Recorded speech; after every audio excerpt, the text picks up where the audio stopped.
Little, short, small, puny, diminutive, weak,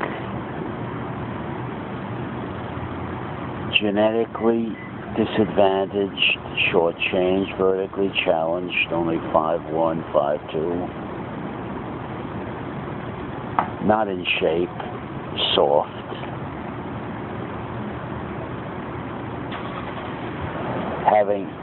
being visually repulsive,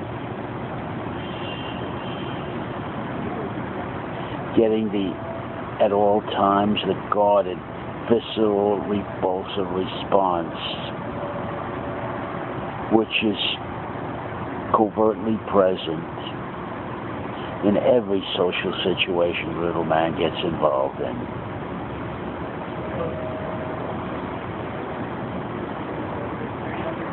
How can he get a small percentage of his needs sexually, socially met? The simple answer, and there's no other answer. Anybody else that gives you a different answer than the one I'm is bullshitting, is flat lying. He's got to, here's the answer, little shorty has to compromise and compensate. He's got to be able to, now I'm codifying it, he's got to be able to know how to disappear with style.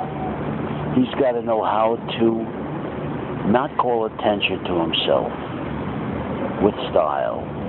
He's got to understand and cauterize with it. It's got to be a way of life for him. He's not the life of the party. He's got to cauterize into himself. It's got to be a philosophy of life and a way of life. He comes by invitation only. He's got to cauterize into himself and seal it hermetically.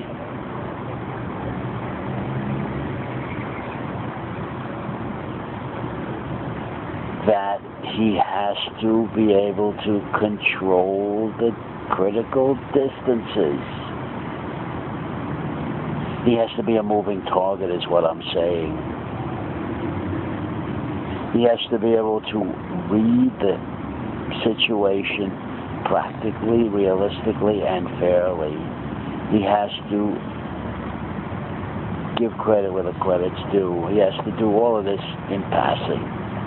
It can't be an obsession or a compulsion. He's finished. Everybody will see through him. He's got to take it further than just being a good actor. It has to be part of his DNA. I'm saying all this is if the little shorty, for whatever the reason is, cannot get himself in the shape of his life, cannot develop or will not develop hard, powerful muscle, functional, effective muscle, cannot develop it or will not develop it, toughness of mind along with his tough body, so he doesn't have to grovel. If he doesn't do that, if he can't do that, if that's missing, then he will have to grovel. And now he has to perfect the art, what I call the art of groveling, the art of backing down with a tactful civility. He can't afford to antagonize his taller, more powerful, better appearing, more personable adversary. So he has to know how to use his words in a very smart way. He doesn't talk above himself, and he doesn't never pose to a Mighty Mouse. You're going to be a fool, you're going to be laughed at. He has to know when to get out. There's a beginning, there's a middle, and there's an end. The end is in the beginning. He has to read the tea leaves. When it starts going south for him, he has to see it, understand it, and get the hell out of there. He can't reverse it. He doesn't have the appearance. He doesn't have the personality. And to go along with that, if he doesn't have material backup, he can't buy his way into the situation, then he's really in a world of hurt. And it begins with a realistic appraisal and accounting of that world of hurt, to come out of, for the negative of that world of hurt, to find the positive, the silver lining, always being obedient to that world of hurt. Your gurus will lie to you. These are trained uplifters, bullshit uplifters. These are trained bullshit, positive, approaching idiots who have no respect for, no comprehension of the situation of the little short man, such as I'm describing, such as I'm an expert at. Every insult for my height, for my appearance, for my personality there is out there to take, I took it.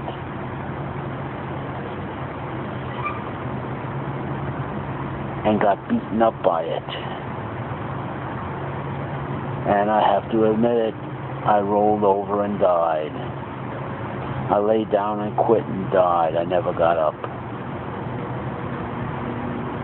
Because I knew I would be facing more of it. The only way I could get away with it is slither like a snake under the biggest rock I could hide under.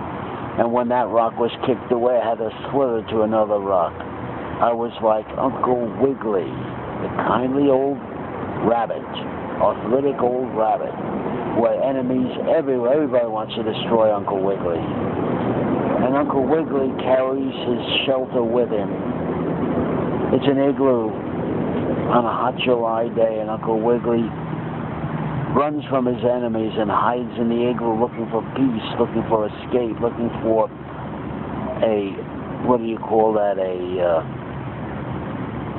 what's the word, a place where he can refresh,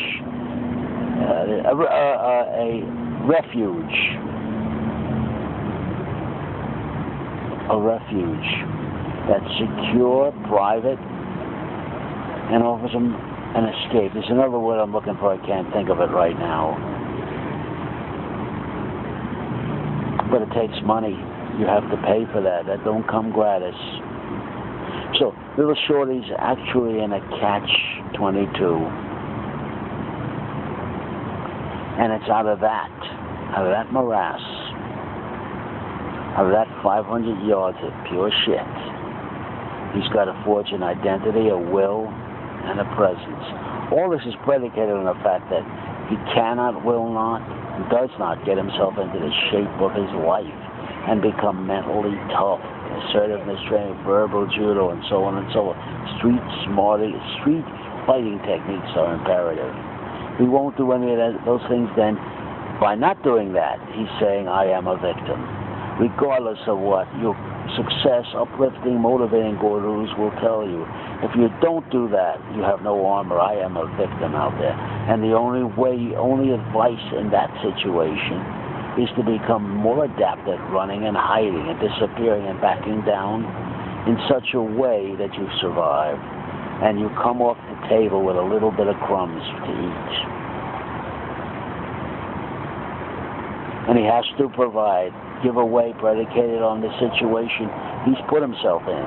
And he finds himself in. It's a double bind. Whatever crumbs he can get off the table. And be happy with that. It's more than what he had before.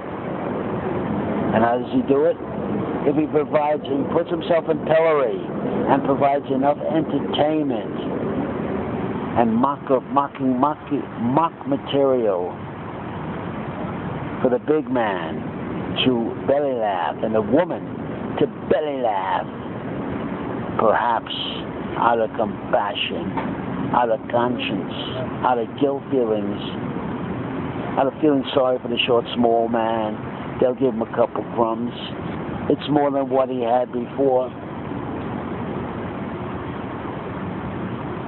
So what I'm telling the short man now, if he won't get himself in shape mentally and physically, then he's got to become better and better skilled at being a 10-time loser is what I'm saying. and get whatever he can, whatever crumbs he can get off on the table out of that. That's his choice. That's primordial.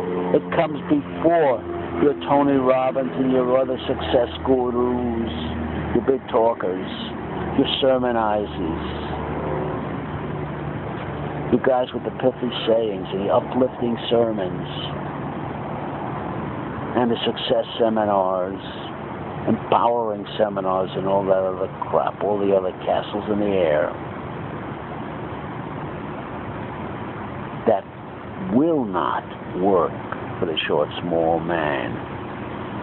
It's magic only when he's in the presence of the guru.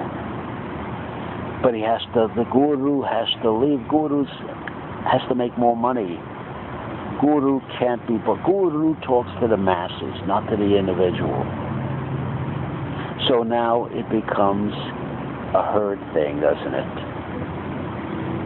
The little short man under his own resources, his own power, he has no resources, he has no power. He doesn't exist except through vicarious pretense, except for identifying with his gurus, his hero figures, his stars, his celebrities, his sports, whatever the bullshit is. Whatever is the current bullshit of the day. Period. And regardless of what the lefties say, the socialism and all this other crap, it's all bullshit. Freud said it best. Hominis lupus, lupus hominis lupus. Man is a wolf to man. And Conrad Lorenz on aggression. Man is nothing but a trousered ape, and we'll take it from there. It's a battlefield out there, regardless of what your socialist or your communist or your Marxist or your lefty pontificates. It's a battlefield out there. It's an arena, and it's 10 times as rough for disenfranchised, vertically challenged little shorty. And if you put on top of that the little shorty's microphallus, and he has ED problems, or whatever else, compounding it. And now, of course, there's no way in hell the little shorty can talk to any woman and get her to help him with that problem. No way in the world. She's not going to chase him. This is the Elliot Rogers story. She's not going to chase him through those mental rabbit holes. There's too many swinging dicks out there. Too many better-looking men. Too many men who don't have microphallus. Too many men out there who don't suffer from ED, who have normally functioning genitals and testicles. You have normally functioning cock and balls that function normally. Little shorty shortchanged even in that area.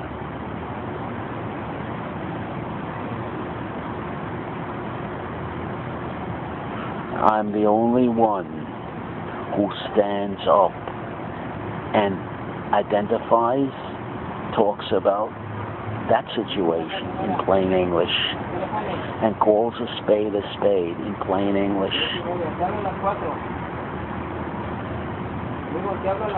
and talks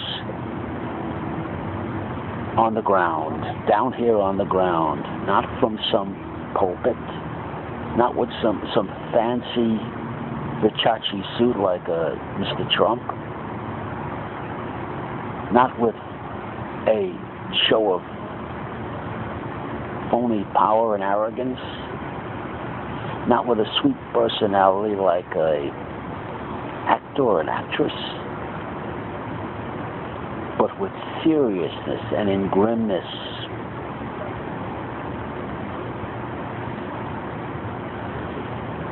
Tells the story down here on the ground in the gutter, on that Central Park bench, on a cold winter night, wearing a farmer raincoat to keep the rain, to hide from the rain and galoshes, and the night is cold, and the rain is driving, it's coming in from all directions. Little shorty's on the bench, looking up, or not even looking up. There is Trump Tower. looking down at little shorty.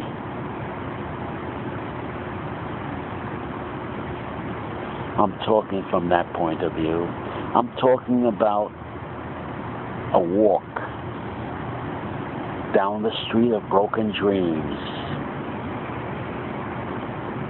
in Manhattan on a cold winter night, and the rain is relentless, and the hawk is bitten the bone.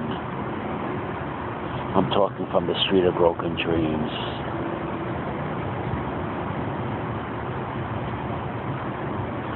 I'm talking about that little man who in the cold Manhattan night, trudged on down to the Peppermint Lounge, and looked in at the tall, beautiful women in there dancing. And I'm the little ugly troll of a man. And the woman complained that ugly little guy is creeping us out. And the bouncer threw him out. I was just standing on the outside looking in. And the bouncer said, "You have to leave. The women are complaining about.